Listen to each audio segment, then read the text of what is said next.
शुरुआत तो उत्तराखंड में एक और हफ्ते के लिए कोविड कर्फ्यू बढ़ा दिया गया है। अब कर्फ्यू 15 जून को सुबह 6 बजे तक लागू रहेगा। दूसरे राज्य से आने वाले लोगों के लिए आरटीपीसीआर की नेगेटिव रिपोर्ट जरूरी होगी। राशन किराने की दुकान 9 जून और 14 जून को खुली रहेंगी।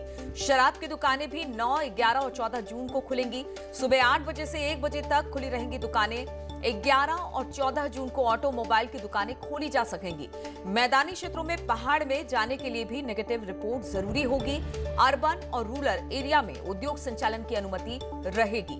तो कुछ छूट के साथ 15 जून तक और जो कोरोना कर्फ्यू है उसे बढ़ा दिया गया है। इस दौरान कुछ दुकानें एक निश्चित तारीख को खुलेंगी।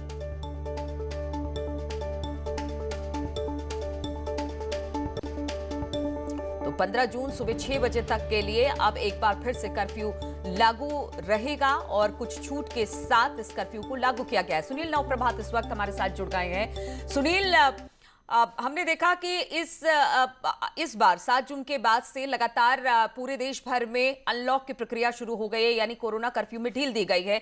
लेकिन सबसे बड़ी बात यह है कि अभी भी अगर उत्तराखंड की बात की जाए तो यहां पर 15 तारीख तक जो कोरोना कर्फ्यू बढ़ा दिया गया है, लेकिन कुछ ढील भी दी गई है। तो किस तरह से कैसे ढील दी गई है और क्या कोरोना के मामले अब तक उस तरह से कम नहीं हुए हैं जिस तरह से सरकार उम्मीद कर रही थी?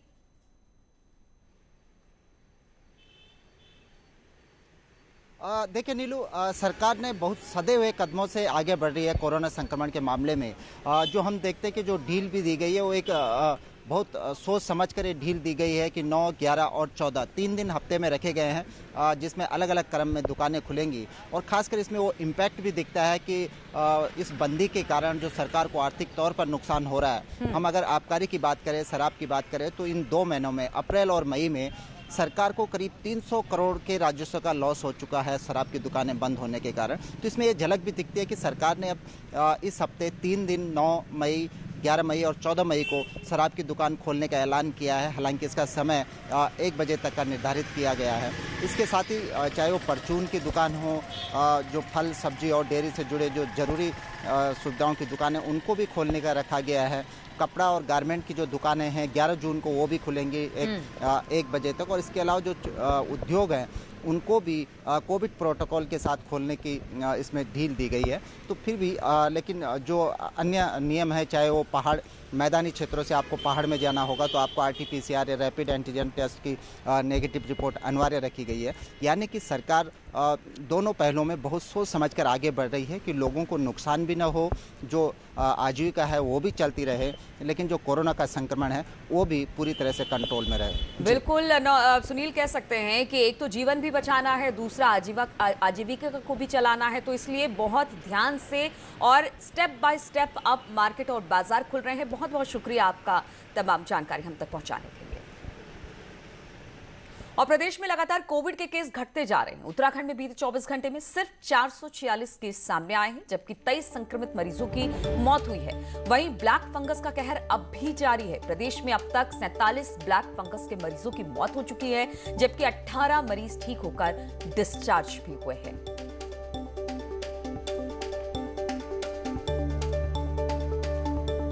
और सीएम तीरथ का दिल्ली दौरा है। सीएम के दिल्ली दौरे का आज तीसरा दिन है। नितिन गडकरी से इस दौरान आज तीसरे दिन मुलाकात करने वाले हैं, जिसमें बताया जा रहा है कि 4 धाम रोड परियोजना पर नितिन गडकरी के साथ सीएम तीरथ सिंह रावत की चर्चा हो सकती है। पीएम से भी समय मांगा है मुलाकात का सीएम ने, और अभी तक मुलाकात का वक्त तय नहीं हुआ है, लेकिन नितिन गडकरी से आज उनकी मुलाकात होनी है और सड़क परियोजना पर आज तीरथ सिंह रावत की बातचीत हो सकती है। तो सीएम तीरथ सिंह रावत का दिल्ली दौरा है। आज दिल्ली दौरे का तीसरा दिन है। इस दौरान नितिन गडकरी से मुलाकात होगी। प्रधानमंत्री से भी मिलने की मंशा है और इसके लिए समय मांगा गया है, लेकिन समय तय नहीं हुआ है। हम बीते 2 दिनों की बात की जाए तो लगातार सीएम अलग अलग मंत्रियों से मुलाकात करते रहे। इस दौरान बहुत सारे मंत्रियों से मुलाकात हुई है, चर्चा हुई है। राजीव तिवारी दिल्ली से इस वक्त हमारे साथ जुड़ गए हैं। राजीव, आज सीएम के दौरे का तीसरा दिन, आज नितिन गडकरी से उनकी मुलाकात होनी है, कब होनी है और किस बात पर चर्चा हो सकती है इस मुलाकात में? जाए तो मुख्यमंत्री तीरथ सिंह रावत का आज दिल्ली में तीसरा दिन है और इस दौरे में वो लगातार जो केंद्रीय मंत्री हैं उनसे मुलाकात कर रहे हैं। कल की अगर बात की जाए तो कल रक्षा मंत्री राजनाथ सिंह से, जल शक्ति मंत्री गजेंद्र सिंह शेखावत से उनकी मुलाकात हुई, साथ ही ऊर्जा मंत्री आरके सिंह से मुलाकात हुई। अगर आज की बात की जाए तो आज वह केंद्रीय सड़क परिवहन मंत्री नितिन गडकरी से 12:30 बजे मुलाकात करेंगे। इसके साथ ही अगर बात की जाए तो मुख्यमंत्री ने प्रधानमंत्री नरेंद्र मोदी, नागरिक उड्डयन मंत्री हरदीप सिंह पुरी, इन सभी लोगों से समय भी मांगा है। प्रकाश जावड़ेकर, केंद्रीय मंत्री प्रकाश जावड़ेकर से भी समय मांगा है, तो अभी समय इनको मिला नहीं है। लेकिन उत्तराखंड को लेके दौरे पे हैं, साथ ही प्रदेश में विधानसभा चुनाव है और कल जो इनकी मुलाकात हुई थी, जो सीमावर्ती क्षेत्र हैं उस पर महत्वपूर्ण चर्चा हुई राजनाथ सिंह से। तो कहा जा सकता है कि उत्तराखंड के डेवलपमेंट को लेकर के आज दिल्ली में है और मुख्यमंत्री को इंतजार है कि अगर प्रधानमंत्री की तरफ से समय दिया जाता है तो आज वो मुलाकात कर सकते हैं, ऐसी संभावना जताई जा रही है। ठीक है राजीव, हम लगातार इस पर आपसे आगे भी अपडेट लेते रहेंगे। फिलहाल बहुत बहुत शुक्रिया आपका हमारे साथ जुड़ने के लिए। और इसके पहले रविवार को मुख्यमंत्री तीरथ सिंह रावत ने दिल्ली में केंद्रीय स्वास्थ्य एवं परिवार कल्याण मंत्री हर्षवर्धन से मुलाकात की। इस दौरान मुख्यमंत्री ने केंद्रीय मंत्री से कुमाऊं मंडल में एम्स की शाखा की स्थापना पर चर्चा की। साथ ही कोटद्वार में मेडिकल कॉलेज खोलने का अनुरोध किया। केंद्रीय मंत्री ने इस संबंध में उचित कार्रवाई का आश्वासन भी दिया है मुख्यमंत्री को। और खबर देहरादून से है, हरीश रावत का मौन व्रत हो रहा है। पूर्व सीएम हरीश रावत आज करेंगे मौन व्रत। सुबह 10 बजे से 11 बजे तक दिल्ली में उपवास पर रहेंगे। इस दौरान मौन व्रत रखेंगे। मनरेगा और एनएचएम कर्मचारियों को समर्थन देने के लिए इनका मौन व्रत और उपवास है। मनरेगा कर्मचारी मांगों को लेकर लगातार धरने पर हैं, एनएचएम कर्मचारी भी, और इसी के समर्थन में आज हरीश रावत ने 1 घंटे का मौन व्रत और उपवास रखने का फैसला किया है।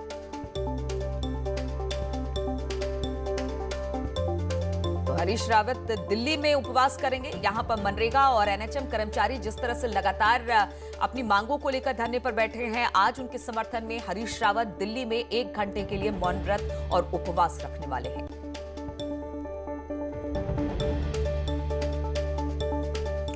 और रुड़की से खबर है, जहां पर 2 कारों की भिड़ंत हो गई है। 2 कारों में आमने सामने की भिड़ंत हुई। बाइक सवार 2 युवक इसकी चपेट में आए हैं। बाइक सवार इसमें घायल भी हो गए हैं। कार चालक के साथ इस दौरान मारपीट हुई। पुलिस ने किसी तरह से मामले को शांत कराया। तस्वीरें हम आपको दिखा रहे हैं किस तरह से बाइक सवारों की टक्कर कार सवार से हुई। उसके बाद वहां पर जबरदस्त हंगामा हुआ है, मारपीट हुई है, लेकिन पुलिस मौके पर पहुंची और किसी तरह से इस झगड़े को खत्म किया गया।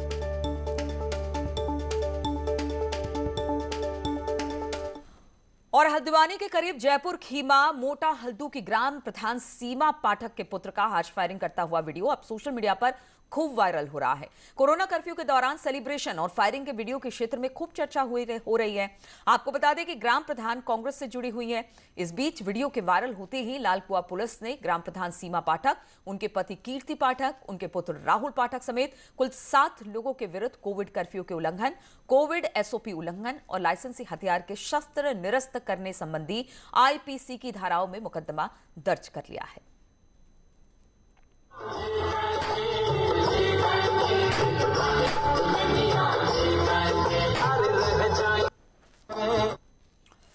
और रुद्रपुर में सौतेले पिता योगेश पांडे ने अपनी बच्ची के शरीर पर पेन से निब चुबाकर उसे प्रताड़ित किया है। इस मामले में न्यूज 18 की खबर का बड़ा असर हुआ है। पीड़ित बच्ची की मां की शिकायत पर आरोपी योगेश पांडे के खिलाफ रुद्रपुर के जुवेनाइल जस्टिस एक्ट के तहत केस दर्ज कर लिया गया है। कोतवाल विजेंद्र शाह ने कहा कि आरोपी को सोमवार को कोर्ट में पेश किया जाएगा।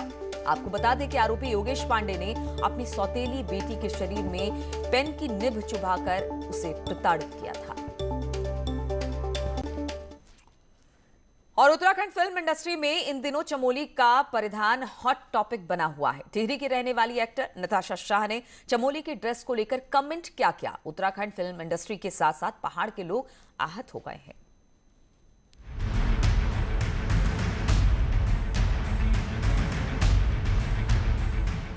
23 साल की नताशा शाह को बहुत कम समय में ही उत्तराखंड फिल्म इंडस्ट्री में पॉपुलैरिटी मिली। कई पहाड़ी हिट गानों में उन्होंने एक्टिंग और डांस किया, लेकिन अपने एक गाने की शूटिंग के दौरान उन्होंने चमोली की पारंपरिक ड्रेस पर कमेंट किया, यार ये कपड़े देख के मतलब इतने कॉम्प्लिकेटेड क्लोथ्स क्यों पहनते थे, जिसके बाद सोशल मीडिया पर वो ट्रोल हो रही हैं। गेटअप ले लिया, मैं बहुत ही गंदी लग रही हूँ, मुझे हंसी आ रही है ये कपड़े देख के। मतलब इतने कॉम्प्लिकेटेड क्लोथ्स क्यों पहनते थे जब?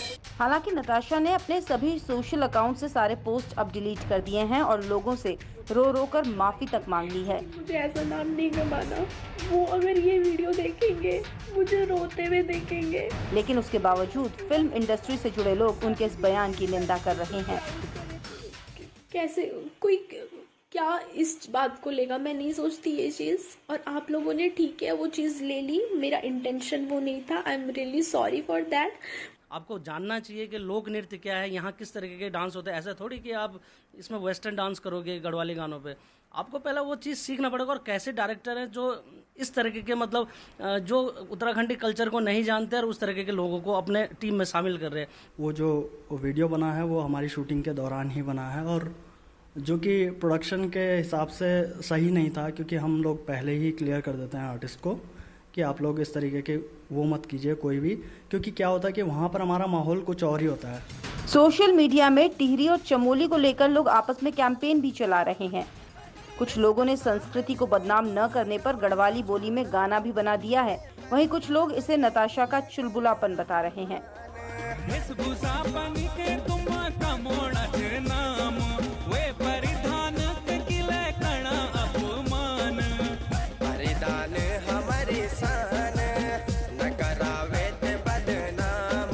और कहीं ना कहीं वो थोड़ा सा गलत था और लोगों को उसका गलत लगा भी है।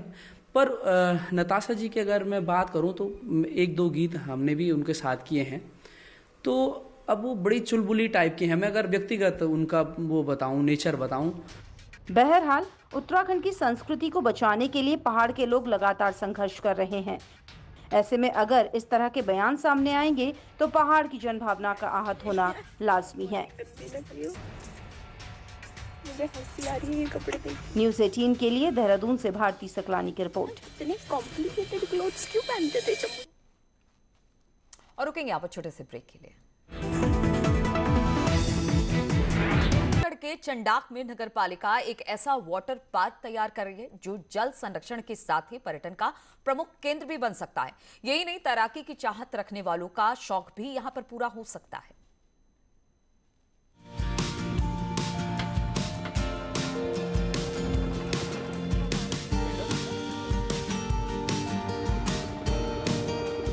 चंडाक का ये ऐसा स्पॉट है जहां से सोर घाटी का बेहतरीन नजारा दिखाई पड़ता है। चारों ओर पेड़ों से घिरे इस इलाके को अब नगर पालिका वाटर पार्क में तब्दील कर रही है। यहाँ पर 50 मीटर लंबा और 15 मीटर चौड़ा स्विमिंग पूल बनाया जा रहा है। इसके साथ ही यहाँ ओपन जिम के साथ ही योगा केंद्र भी स्थापित होगा। हमारा ये प्रयास है कि काम एक है और उसके फायदे अनेक हैं। और हमारा ये प्रयास है कि पिथौरागढ़ को एक ऐसा पर्यटक स्थल हम यहाँ पर दें जिससे लोग बेरोजगारों को टूरिस्ट के माध्यम से, टूरिज्म के माध्यम से उनका लाभ भी हो। और एक आकर्षक स्थल यहाँ पर बना रहे हैं। यहाँ पर जसूली देवी जो धर्मशाला है। प्रस्तावित वाटर पार्क के करीब ही जसूली देवी की ऐतिहासिक धर्मशाला भी है जिसे पर्यटकों के लिए संवारा जा रहा है। इस इलाके को जल संरक्षण के लिए भी तैयार किया जाएगा। काफी ऊंचाई पर होने के कारण यहाँ बारिश का पानी आसानी से संरक्षित हो सकता है जिससे पेयजल की समस्या भी दूर हो सकेगी। जिसे यहाँ पर पर्यटक आएगा, पर्यटक को जेब से कैसे पैसे निकाला जाए, अपने मोबाइल से कैसे पैसे खर्च कराए, उसके लिए योजना बना रहे हैं। और जो भी पर्यटक आता है खर्च करने के लिए आता है। तो ये जल संरक्षण के द्वारा यहाँ पर झील और वाटर पार्क का निर्माण किया जा रहा है, वो एक सराहनीय कदम है। मैं इसके लिए माननीय अध्यक्ष जी को बहुत बहुत धन्यवाद देती हूँ। और इस क्षेत्र में इसका विकास होने से हमारे यहाँ पर्यटन का स्तर बढ़ेगा। पिथौरागढ़ शहर के करीब चंडाक सबसे खूबसूरत इलाका है जहाँ प्रकृति ने अपना सौंदर्य जमकर बिखेरा है। उम्मीद है कि वाटर पार्क बनने से पर्यटक तो आएंगे ही, साथ ही युवाओं को भी रोजगार के नए मौके मिलेंगे। न्यूज़ 18 के लिए पिथौरागढ़ से विजयवर्धन उप्रेती की रिपोर्ट। और चमोली के जोशीमठ के रविग्राम इलाके में बनने वाले खेल मैदान को लेकर विवाद खड़ा हो गया। दरअसल इसकी जमीन को खेल विभाग के बजाय उड्डयन विभाग को हस्तांतरित कर दिया गया, जिससे स्थानीय लोगों में आक्रोश है। लोगों का कहना है कि जोशीमठ के साथ ही आसपास के सभी गांवों का एकमात्र खेल मैदान है, लेकिन जमीन पिटकुल के नाम होने से खेल मैदान बनने में दिक्कत आ रही है। इस जमीन को खेल विभाग को ट्रांसफर किया जाना था, लेकिन उसे उड्डयन विभाग को ट्रांसफर किया जा चुका है। अब लोग आंदोलन की चेतावनी दे रहे हैं। बार जो उड्डयन विभाग के नाम पे जो भूमि को ट्रांसफर किया गया है, इसी के लिए सारे युवाओं में जो विरोध है, उसी के तर्ज पर आज यहाँ पर हम सभी लोग संगठित हुए हैं। और अब हमारी केवल एक ही मांग है कि इस भूमि को खेल विभाग के नाम पे दर्ज किया जाए, और जब तक यह भूमि खेल विभाग के नाम पर ना हो तब तक हम आंदोलनरत रहेंगे। रविग्राम में स्टेडियम का ही निर्माण होगा। एक जनप्रतिनिधि होने के नाते मेरे द्वारा प्रयास किए गए कि पिटकुल की भूमि को खेल विभाग को दिया जाए। और रुड़की के ग्रामीण इलाकों में वैक्सीनेशन को लेकर डर का माहौल बना हुआ है। हालांकि वैक्सीनेशन के लिए ग्रामीणों को जागरूक किया जा रहा है, लेकिन लोग हीला हवाली कर रहे हैं। ग्रामीणों का कहना है कि सोशल मीडिया पर टीके को लेकर अफवाहें फैल रही हैं, इसलिए ग्रामीण टीकाकरण के लिए डर रहे हैं। वहीं सीएमओ और सीडीओ ने मौके पर पहुंचकर ग्रामीणों को समझाया, जिसके बाद ग्रामीणों ने वैक्सीन लगाई है। अफवाह उड़ रही थी, उनकी वजह से कोई भी टिक्का लगवाने नहीं जा रहा था। बड़े बड़े अधिकारी आए, उन्होंने समझाया बुझाया, डॉक्टर आए थे, उन्होंने भी समझाया बुझाया, सभी लोग टिक्का लगवा रहे हैं। जो रह रहे उन्हें भी कहा जाएगा, मैं भी लगवाऊंगा टिक्का। हर टिक्का हमारे भी लगा हुआ है। लेकिन अभी प्रधान जी हैं, पार्षद हैं, सबके प्रयास से काफ़ी लोग आ रहे हैं। अब मैं कोशिश करूंगा, चाहूँगा कि सभी से, आपसे भी अपील है कि आप अपने माध्यम से भी सबको बताएं कि ये इंजेक्शन पूरा सेफ है। और कोरोना के दौरान सरकार ने होम आइसोलेट किट का वितरण किया, लेकिन किट्स में सामान गायब होने से स्वास्थ्य विभाग पर सवाल उठ रहे हैं। रुड़की में ऐसा ही एक वीडियो सामने आया है, जिसमें कोरोना किट से काफी सामान गायब है। हालांकि न्यूज़ 18 इस वीडियो की पुष्टि नहीं करता है, लेकिन मामले के खुलासे के बाद ज्वाइंट मजिस्ट्रेट ने जांच का भरोसा दिया है। इसमें अगर इस प्रकार की शिकायत आई है कि कुछ उसमें आइटम्स मिसिंग पाए गए हैं, तो इसमें संबंधित की तहरीर लेते हुए जांच की जाएगी कि क्या कारण रहा और क्या इनको स्टॉक पर्याप्त उपलब्ध कराए जाने के बाद किट्स बनाते समय इनसे क्यों, किस आधार पर ये सब स्थिति पैदा हुई। इसमें जांच कर आवश्यक कार्रवाई की जाएगी। और पिथौरागढ़ जिला अस्पताल में ऑक्सीजन जनरेशन प्लांट लगाया गया है। प्लांट स्थापित होने के बाद से ऑक्सीजन की गुणवत्ता की जांच भी अब की जा रही है। जांच के बाद ऑक्सीजन मरीजों को दी जा सकेगी। ये ऑक्सीजन जिला अस्पताल में ऑक्सीजन प्लांट स्थापित होने से कोरोना संक्रमित मरीजों के इलाज में काफी मदद भी मिल सकेगी। यही नहीं, अब ऑक्सीजन सिलेंडर को दूर दराज के अस्पतालों में भी दिया जा सकता है।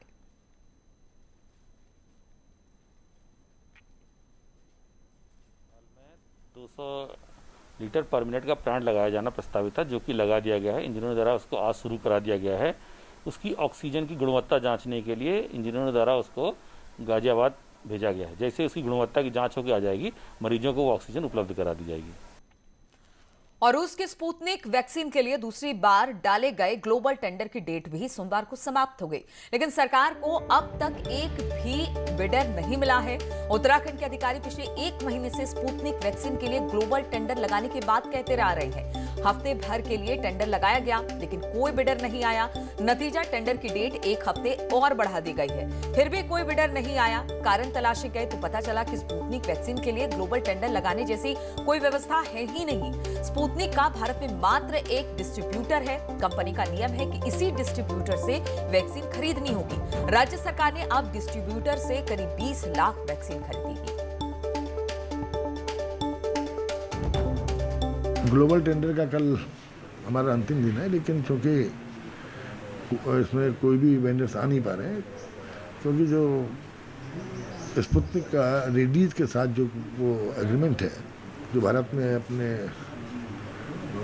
16 उनके डिस्ट्रीब्यूटर हैं, कि पहली 25 करोड़ जो इंजेक्शन्स हैं वो रेडीज के ही मार्फत जाएंगी।